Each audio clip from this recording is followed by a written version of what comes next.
Hello, welcome to another episode of In the Trenches with Gang Green. I'm your host, Bubbs. Today is Friday, January 10th.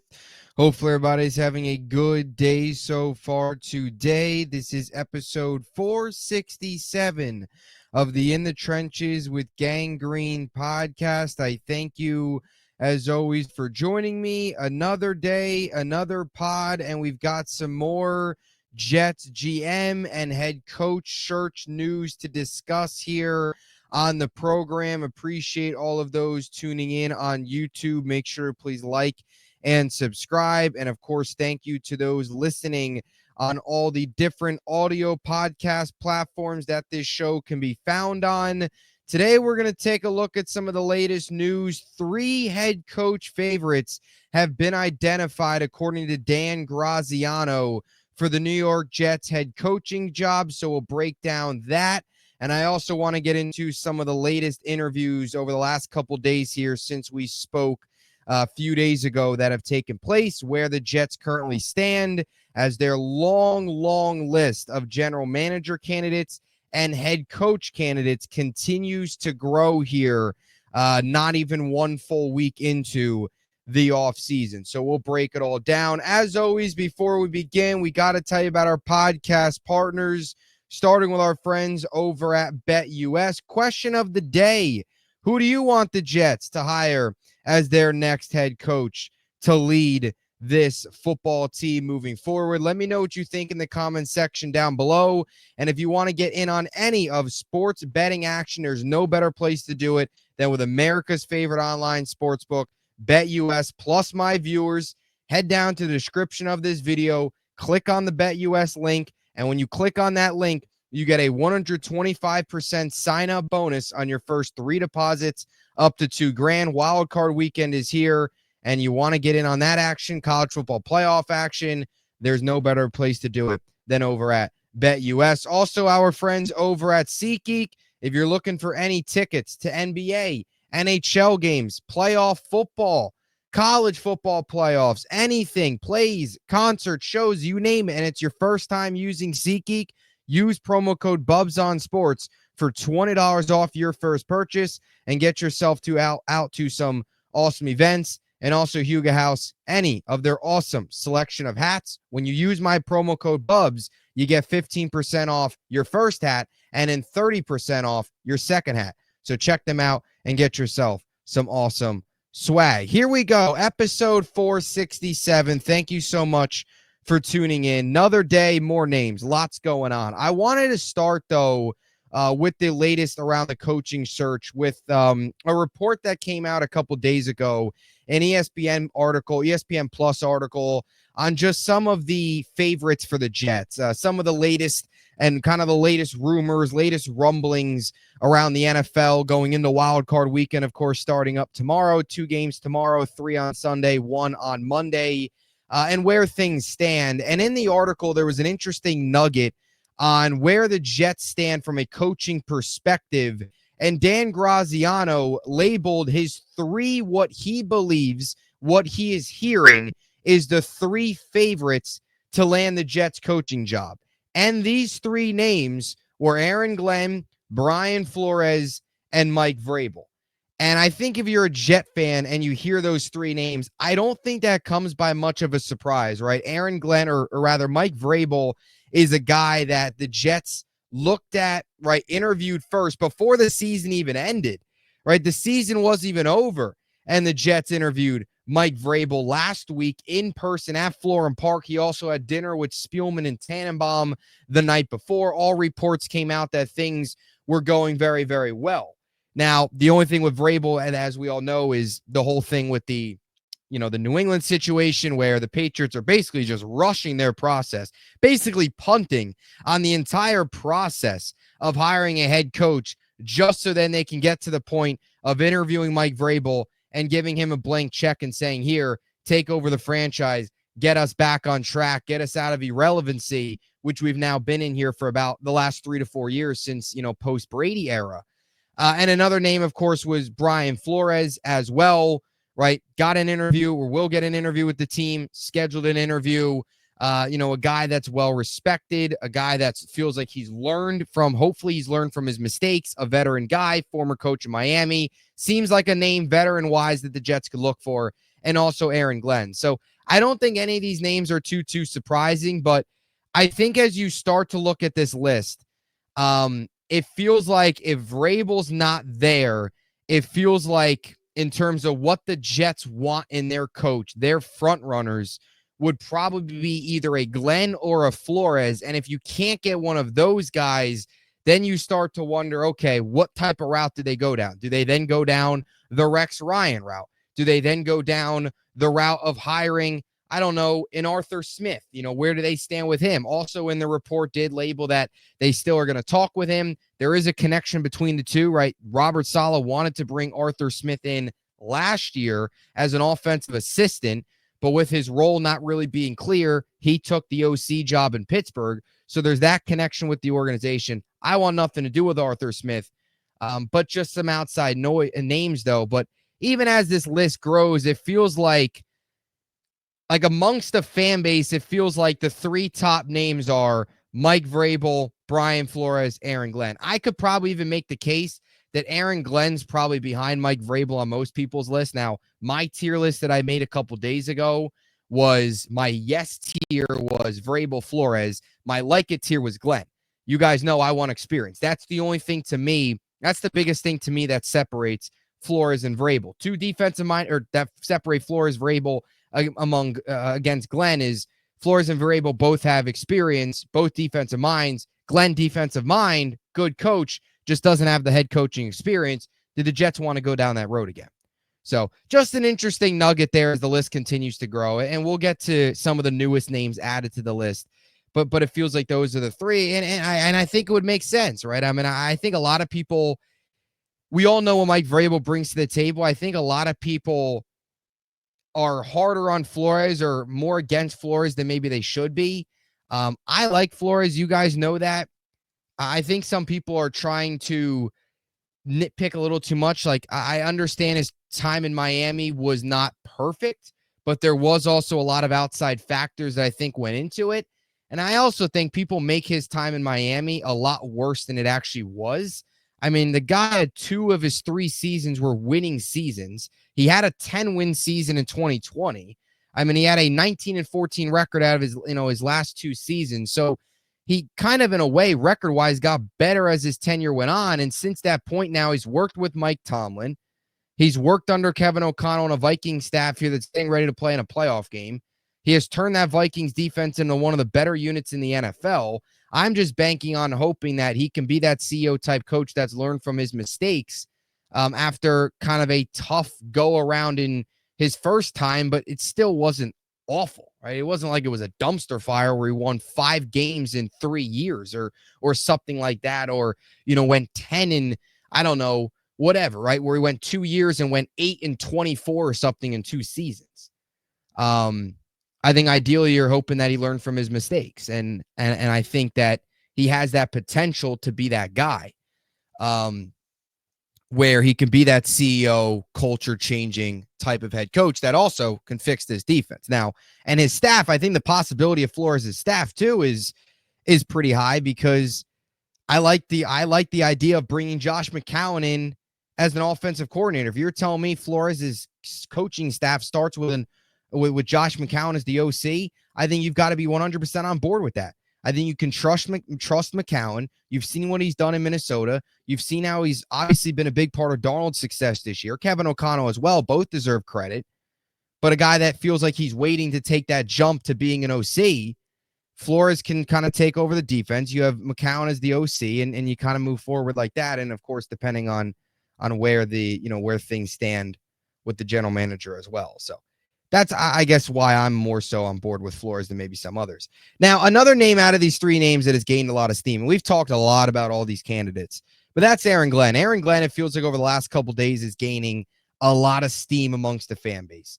It feels like Vrabel, everybody wants Vrabel. Most people do, but in the back of their mind, everybody's gone to the point where we are accepting that Vrabel is going to just go to New England, which I think is going to happen. And I think it's probably the right thing to do for the fan base to just accept that fate already. So when it does happen, you're not really that disappointed because you're kind of, it's going to happen.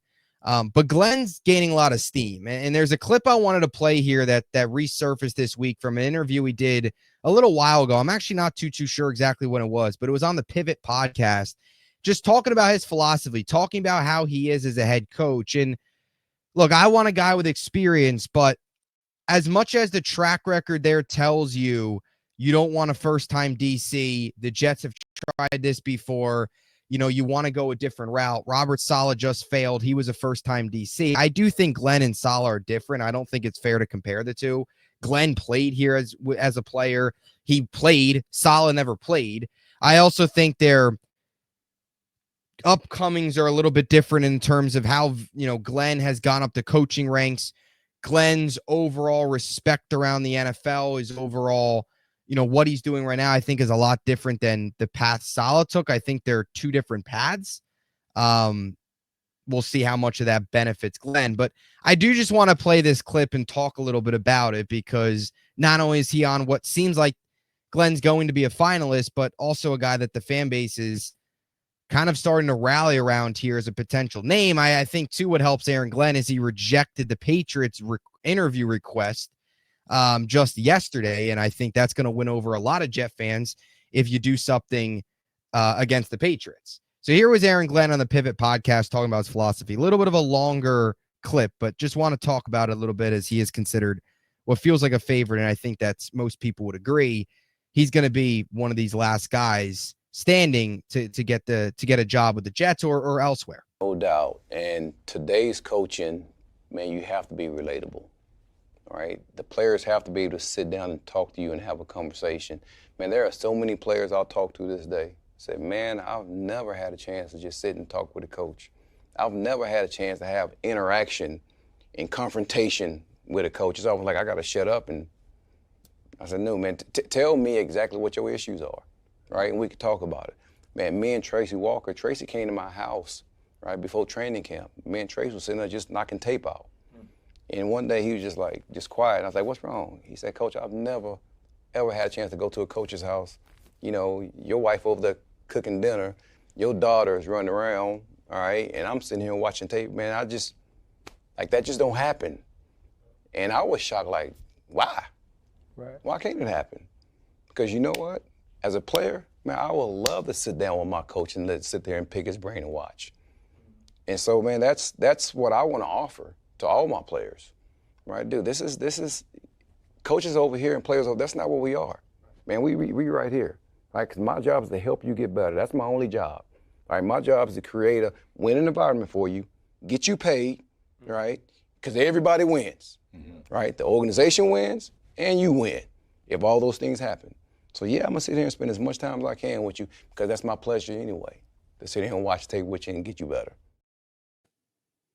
So there's Aaron Glenn on his philosophy and kind of just telling a story there about how he wants to, connect with players, how he wants his locker rooms to run. And I think that kind of just, I guess, not maybe won over a lot of Jet fans, but I think there is a lot of Jet fans that saw that clip and like that vision, like that sense of accountability. Like, I want you to get better. I want to work with you, but at the same time, we are a team. It's ultimately team-oriented stuff. And I think that was one of the biggest knocks with Saleh was just, I think Saleh got so overwhelmed and again, you hope that Glenn kind of has a different mindset. And this is ultimately just an interview. Words are, you could throw a lot of words out there. It's just like the age-old classic of, good on paper, right? You could throw a lot of words out there and say all the right things. It's a matter of doing it. But I think one of the biggest issues with Saleh was like he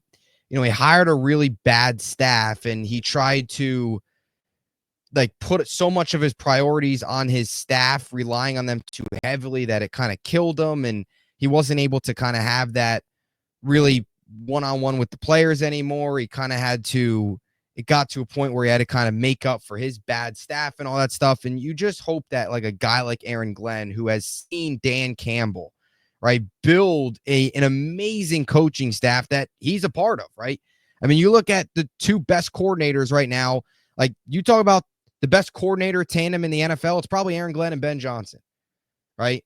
And that's, I think, my biggest thing with Aaron Glenn too is a little bit different, is like he's coming now from an organization that just turned it around. He was a part of the change. He has seen Dan Campbell, a first-time head coach, go about his business from taking that team in 2021 from the doldrums and turning it around to get to the title game last year. And this year, the 1 seed first round bye with a legitimate shot to hoist up the Lombardi once again. So Aaron Glenn continues to be a intriguing name. As I've said, there are certainly guys above him. He's about probably third on my list. Second, realistically, I guess, if you're talking about out of the guys they've interviewed so far. Now, I would like to see Cliff Kingsbury get interviewed. I would like to see them interview John Gruden. I don't think those are going to happen. But I think with Glenn is the biggest thing is it's ultimately going to come down to within the Saints and the Jets, because he's got the connection with the Saints, right? He was there from 2016 to 2020. He, of course, played with the Jets, close with Parcells during that time, saw that turnaround, knows the market, knows the fan base, has talked about how the Jets would be his dream job.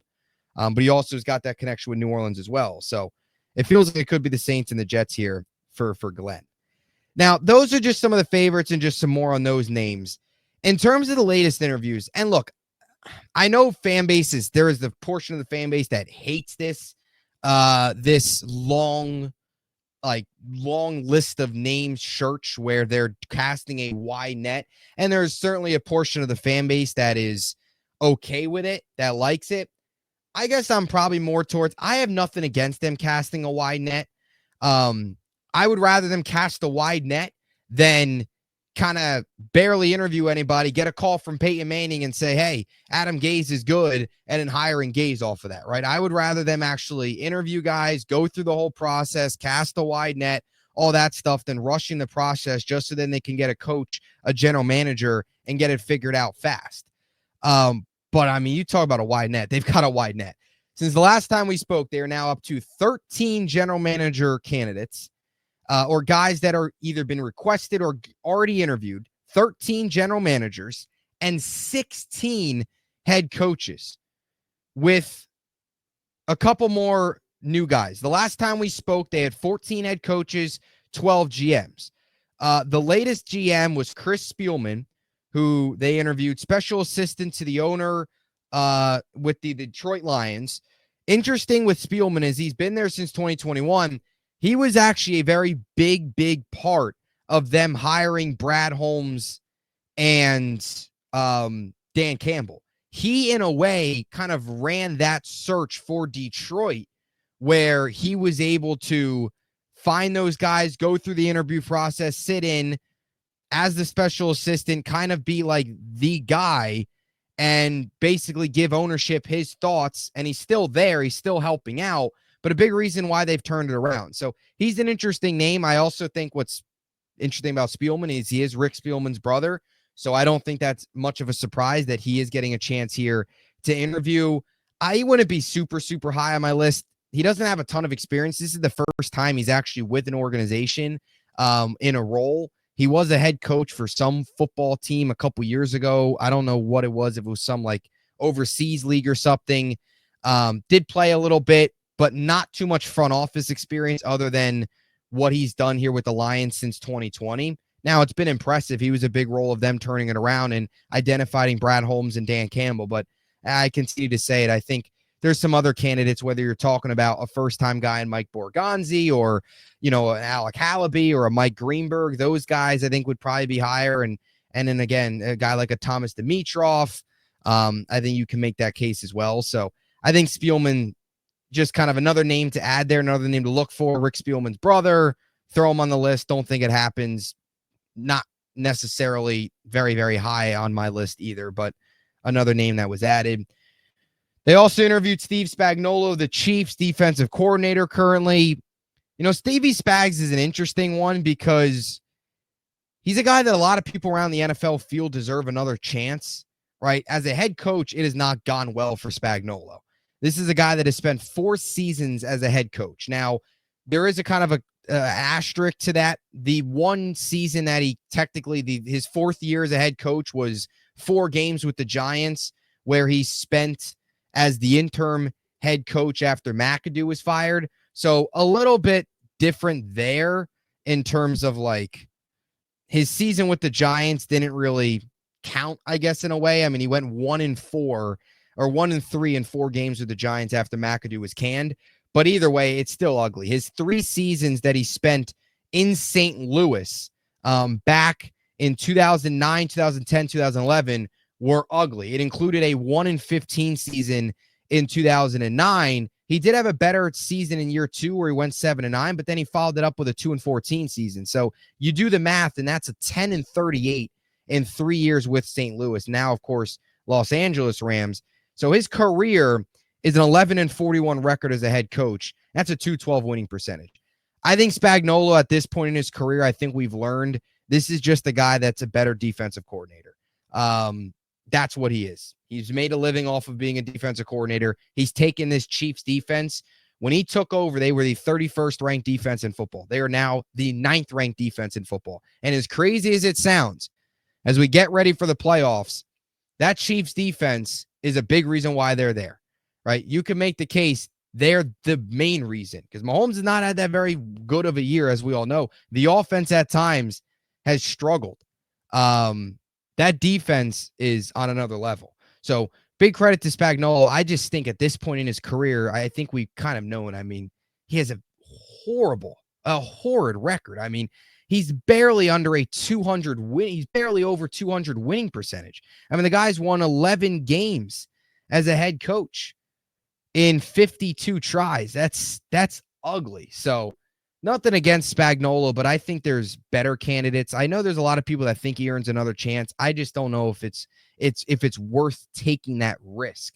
I would rather take a risk on, if you're going to say of a failed head coach, I would rather take a risk than like a Brian Flores or somebody like that, or even take a risk on, one of these other guys, maybe one of these first-time offensive-minded guys, rather than, I don't know. I think Spagnuolo at this point in his career is just, he kind of he is, which is a defensive coordinator, not really a head coach.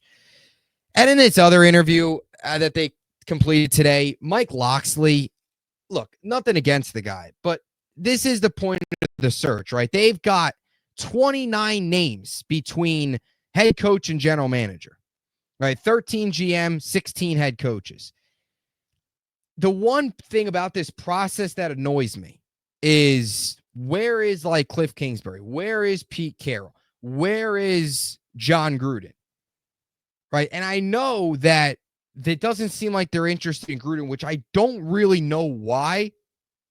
It also seems like Cliff Kingsbury is going to be very picky about where he wants to go next. Cliff Kingsbury is also in an interesting spot where he's getting paid a head coach's salary as an offensive coordinator. The Cardinals are still paying him. So Kingsbury's being paid as a head coach to be an OC. So he really has no reason right now to leave Washington. He can be real picky because he's getting paid like a head coach and he's with a winning team and he's doing really well as the OC, him and Jaden Daniels, of course. So Kingsbury can understand, but John Gruden, why not give him an interview? Why not give him a chance? This guy's won a Super Bowl. I understand a long time ago, but Gruden's one of those names, one of those guys that will come in here day one and earn the respect of a locker room. I mean, he would blow any of these coaches they've interviewed track records by so far. And same thing with Pete Carroll, right? The Bears interviewed him. I know that Pete Carroll, the chances of him coming to the East Coast are probably very unlikely, but at least request an interview. At least give him a chance, right? What's the worst thing he does? Decline it? He obviously wants to get back into coaching. The only team off the top of my head that's interviewed him so far is the Bears. Who knows? Maybe he wants to get into coaching a lot where he'll be willing to come back here. You won't know unless if you ask, in a way, right? It's the age-old saying, you won't know unless you try. So I would like to see some of these other names on this list, like Mike Locksley. Nothing against the guy, but come on now. This guy's not going to get the job, nor should he get the job. He's got a lot of college football experience, but no NFL experience. His college football record is ugly. New Mexico, he was there for 3 seasons. It was ugly. He won 2 games in technically 2.5 years because he got fired midway through his second season due to some off the field issues. So he went 2-26 there in 3 years with New Mexico. And then he was the intern with Maryland was with Maryland in 2015, and then left or wasn't there, came back in 2019. And since that point, it's been 6 seasons since that point. He's been to 3 bowl games, has won 3 bowl games. It seemed like the program was kind of on the uprising, and in this year they were horrid. 4-8, took a massive regression after 3 straight seasons of winning bowl games. And you look at his overall record, 35-67 in his career, 2-26 with New Mexico, and 33-41 with Maryland. I've never been a big fan of college guys coming to the NFL. To me, that's always, I'd rather take a risk on a first-time OC or DC getting a first-time head coaching gig than college guys with no NFL experience coming straight to the head coach NFL. It's totally different. It's failed a lot of times. I mean, Jimmy Johnson's one of the only coaches to go from college to the NFL and actually succeed. A lot of them fail here. There are some that go NFL to college, then back to NFL. Right? Pete Carroll was one of those guys. Jim Harbaugh is now one of those guys. Go NFL, college, NFL, and they've had success. But college to NFL, taking that jump, especially in this market, it's just, I don't love it. I know some people like the idea of Matt Campbell. I know Marcus Freeman's name's been popped up. I don't see any of those guys happening. I don't see Mike Locksley happening. I think this is just, I guess, another name to throw on your list. But you do have to get to a point where, again, I like this church. I like that they're casting a wide net. And really, to put out a phrase that's probably been used a ton, to put out all the corny phrases, casting a wide net, all that's leaving no stone unturned. I like that. But it feels like you want a little bit more substance with some of these candidates. Like Mike Locksley, to me, just feels like, let's just interview this guy, right?